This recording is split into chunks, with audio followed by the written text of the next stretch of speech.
proyecto de expropiación de la senda fluvial del río Lagares en el tramo entre Manuel Álvarez y la Avenida de Madrid.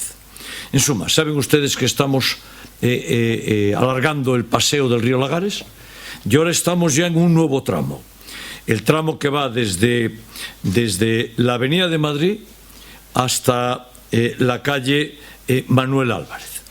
Bueno, pues ese tramo lo que hacemos es expropiar. Vamos a expropiar 96 parcelas en los márgenes del río. Nos tendrá un coste de unos 430.000 euros a los efectos de hacer el paseo, construir el paseo. Como márgenes privados llegan hasta la zona del río, pues lo que haremos será la expropiación y, por tanto, vamos a continuar la construcción del paseo del río Lagares. Además, adicionalmente, saben ustedes que vamos a rehacer todo el resto del paseo. Es uno de los objetivos que tengo marcados para este mandato, pero queremos continuarlo ya hasta zonas altas del río Lagares. El presupuesto total que tenemos para ese paseo es de aproximadamente 800.000 euros.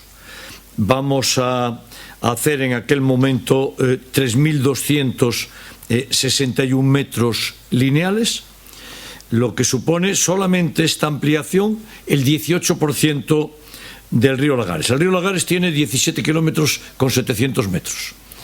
Es un río pequeño que no se seca nunca y que tiene alguna característica notable, que es extraordinaria. Toda la cuenca del río Lagares está en el término municipal de Vigo, está en la ciudad de Vigo, toda. Y la queremos íntegra, con paseos y con todas las condiciones.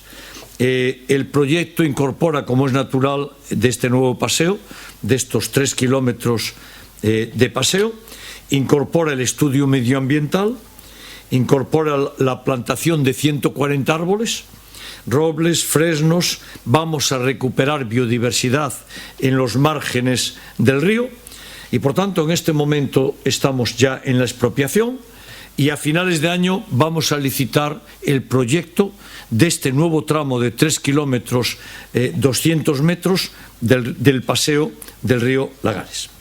Bueno, otra buena noticia, además de este del río Lagares,